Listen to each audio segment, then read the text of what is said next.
Hello dear student, स्वागत करते हैं आपका अपने YouTube channel study with Salu ma'am के साथ। ठीक है, तो कल हमने जो है क्लास 10th के पद्य का पहला चैप्टर देखा था, पद जिसके कवि सूरदास जी हैं। तो आशा करते हैं पहला पार्ट आप देख चुके होंगे और आपको समझ में आया भी होगा।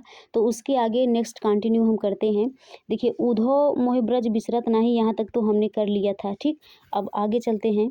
तो आगे क्या कहते हैं, देखिए यहाँ पर जब उद्धव गोपियों को समझाने के लिए आते हैं कि श्री कृष्ण को भूल जाइए, आप निर्गुण ब्रह्म की उपासना कीजिए। एक चीज़ यहाँ पर ध्यान रखिएगा, ये जो उद्धव हैं ये भी जो है निर्गुण ब्रह्म की उपासना करते हैं। ठीक, तो उनको समझा रहे हैं कि निर्गुण ब्रह्म की उपासना करें था, वो निर्गुण ब्रह्म जिसका कोई रूप आकार कुछ है ये नहीं है। ठीक, तो वहाँ पर आने के बाद जब उद्धव गोपियों को समझाते हैं तो गोपियाँ उनसे कहती हैं कि उद्धव उद्धव मन न भये 10-20, अर्थात हे उद्धव, हमारे पास 10-20 मन नहीं है। एक हूँ तो सो गयो श्याम संग को अवरागे ईस, अर्थात मेरे पास तो एक ही जो है मन था, वो भी किसके संग चला गया है, श्याम के संग, अर्थात श्री कृष्ण के साथ चला गया है।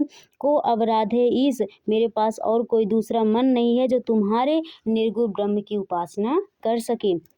और कहते हैं इंद्रिय शिथिल भई केशव बिन, अर्थात हमारी जो इंद्रियां हैं, हमारा जो शरीर है वो शिथिल हो गया है किसके बिना, केशव अर्थात श्री कृष्ण के बिना। ज्यों देहि बिन सूस, अर्थात जिस प्रकार से शरीर में शीश ना हो, धड़ ना हो, बस वैसे ही रहता है, वैसे ही हमारा शरीर भी हो गया है किसके बिना, श्री कृष्ण के बिना।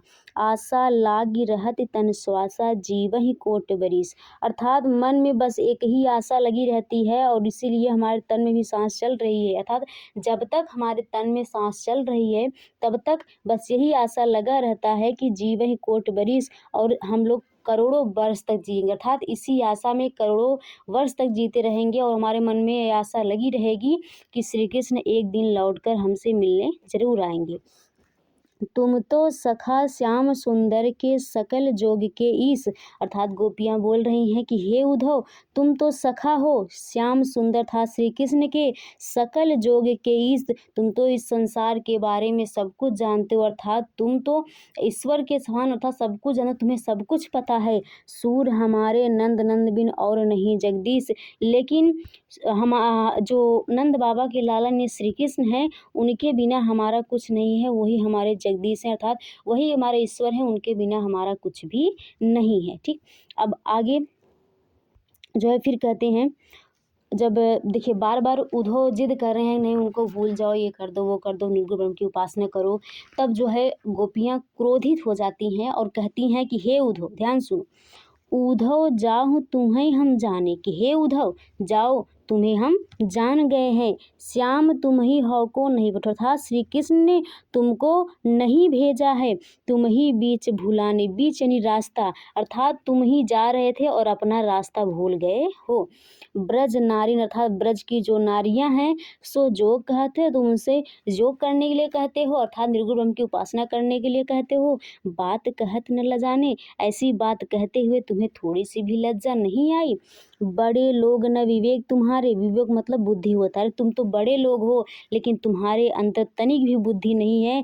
ऐसे भय अयाने, अर्थात तुम लोग इतने बड़े हो गए लेकिन अयाने हो, अर्थात तुम अज्ञानी हो, तुम्हारे अंदर थोड़ी सी भी बुद्धि नहीं है कि तुम ब्रज की वासियों के से ऐसा बोल रहे हो।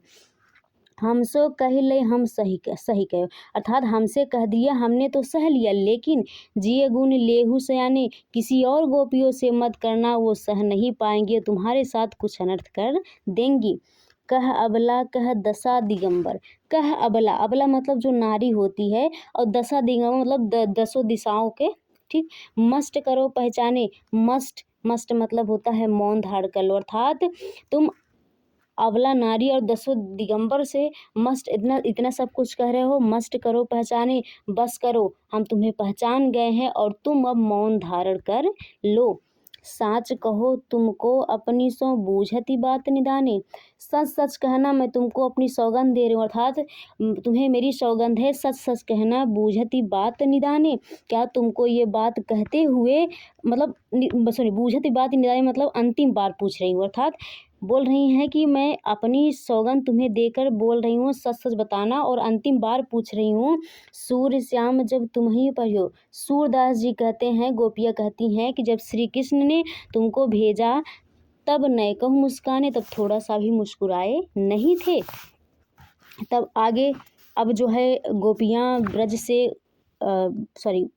गोपियाँ जो है उद्धव से क्वेश्चन कर रही हैं, प्रश्न कर रही हैं। जब वो बोलता है निर्गुण ब्रह्म की उपासना करो, तो पूछ रही हैं कि निर्गुण कौन देश को वासी। हे उद्धव, ये बताओ, जिस निर्गुण ब्रह्म की उपासना करने के लिए हमें तुम बोल रहे हो, वो निर्गुण कौन देश का वासी, अर्थात किस देश का रहने वाला है, हमें बताओ। मधुकर कही, मधुकर मतलब होता है भंवरा, ठीक। तो अब देखिए, उद्धव बार बार गोपियों को बोल रहा था श्री कृष्ण को भूल जाओ, निर्गुण ब्रह्म की उपासना करो, तो भौरे की तरह भिनभिना रहा था वही बार बार, इसलिए उसको जो गोपियाँ हैं वो मधुकर कह रही हैं। मधुकर कहीं समुझाए सौंदे, अर्थात उद्धव को भौरा कहकर कह रही हैं कि मैं तुमको अपनी सौगंध दे रही हूँ, बूझत साच न हंसो, इसको हंसी मत समझो, सच सच बताओ, ठीक। बोल रहे हैं कौ है जनक, अर्थात यहाँ पर पूछ रहे हैं कौ है जनक, अर्थात जिस निर्गुण ब्रह्म की उपासना के लिए तुम बोल रहे हो मुझे, उसका जनक यानी जो है पिता कौन है, कौन है जननी, जननी और उसकी माता कौन है नारी यानी कौन उसकी पत्नी है, कौन है दासी और कौन उसकी दासी है। कैसे बरन, बरन जैसे कपड़ा होता है, तो उसका रहन सहन बोल सकते हो, वेशभूषा वही, तो उसका पहनावा कैसा है, उसका वेशभूषा कैसा है। कि ही रस में अभिलाषी, अभिलाषी मतलब इच्छा रखने वाला, और किस रस की इच्छा रखने वाला है, नहीं उसको क्या पसंद है। पावेगो पुण्य कियो आपनो जो करेगो गासी, गासी मतलब होता है छल की बात कर रही हैं, और उनको मतलब बता रही हैं कि अगर पाओगे पुनः क्यों अपनो, अर्थात आपने जो किया है वह आपको पुनः प्राप्त होगा। जो करेगो गासी, अगर तुमने मेरे साथ छल किया है तो वह छल तुम्हें भी प्राप्त होगा।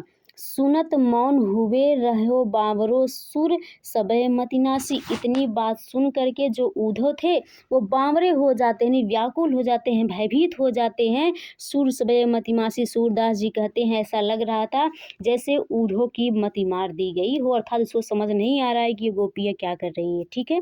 अब आगे पैसेज में ये बताया गया है कि जब श्री कृष्ण चले जाते हैं तो जो यशोदा मैया हैं वो देवकी को संदेश दे रही हैं किस प्रकार श्री कृष्ण यहाँ पर खाते थे, नहाते थे, क्या करते थे। तो चलिए देखते हैं। तो एक पथिक के द्वारा जो है इसको संदेश को भेज रही हैं, ठीक।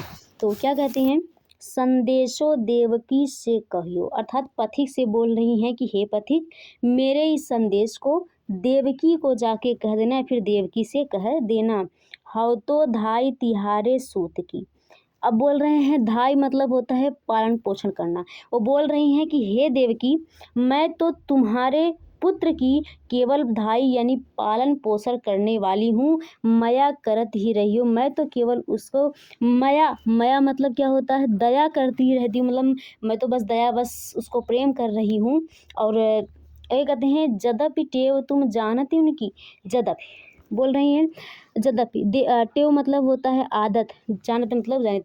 बोल रहे हैं यदि तुम तो उनकी आदत, टेव मतलब क्या होता है आदत, तुम तो उनकी आदत को जानती हूँ, तो मोहि कही आवे, लेकिन तब भी मुझसे रहा नहीं जा रहा है, मैं तुमसे कह रही हूँ। अर्थात जिसको मैं देखी कर रही है कि ये जो तुम्हारा पुत्र है, मैं तो इसका केवल पालन पोषण करने वाली हूँ, तुम तो इसको जन्म देने वाली हो। तुम इसके टेव यानी आदत को जानती हो, फिर भी मुझसे रहा नहीं जा रहा है, मुझसे मैं ये आपको संदेश दे रही हूँ कि प्रात होत मेरे लाल लड़े। तो अर्थात बोल रहे हैं कि सुबह सुबह, अर्थात जब सुबह होता है तो मेरे जो है प्यारे श्री कृष्ण हैं, माखन रोटी भावत, उनको माखन रोटी बहुत पसंद है, अर्थात सुबह सुबह मेरे प्यारे श्री कृष्ण को माखन रोटी बहुत पसंद है। तेल उबटन, तेल उबटन मतलब जो हल्दी लगाते हैं आप लोग, तेल वही उबटन। अरु तालो जल, तातो जल मतलब क्या होता है भैया, गरम जल। तो बोल रहे हैं सुबह होते ही मैं उनको तेल उबटन और गरम जल से, देखिए सुबह होते ही जब मतलब माखन रोटी उनको भाता है, और जब मैं उनको नहलाने के लिए तेल उबटन और गरम जल लेकर आती थी, त्या ही देख ही भर जाते। तो उस तेल उबटन को और गरम जल को देख करके वो क्या करते थे, भाग जाते थे। जोई जोई मांगत सोई सोई देत, अर्थात श्री कृष्ण यानी जो हमारा लल्ला है वो जो जो मुझसे मांगता था वो मैं देती थी, क्रम क्रम करित नहाते, और तब जाके धीरे धीरे नहाता था। अर्थात जो जो वो मांगते थे मैं वो देती जाती थी, तब जाके वो नहाता था। सुर पथिक सुनि मोहि रहने दिन। सूरदास जी कहते हैं कि जो यशोदा मैया हैं वो देवकी से कहती है पथिक सुनो मोहि रहने दिन, अर्थात मेरे मन में, और यहाँ पर देखिए उर मतलब हृदय दिया है, दिन रैनी मतलब रात, दिन मतलब दिन, तो रात दिन मेरे हृदय में बढ़्यो रहत सोच, बस यही चिंता लगी रहती है, अर्थात दिन रात मेरे हृदय में बस यही चिंता बनी रहती है।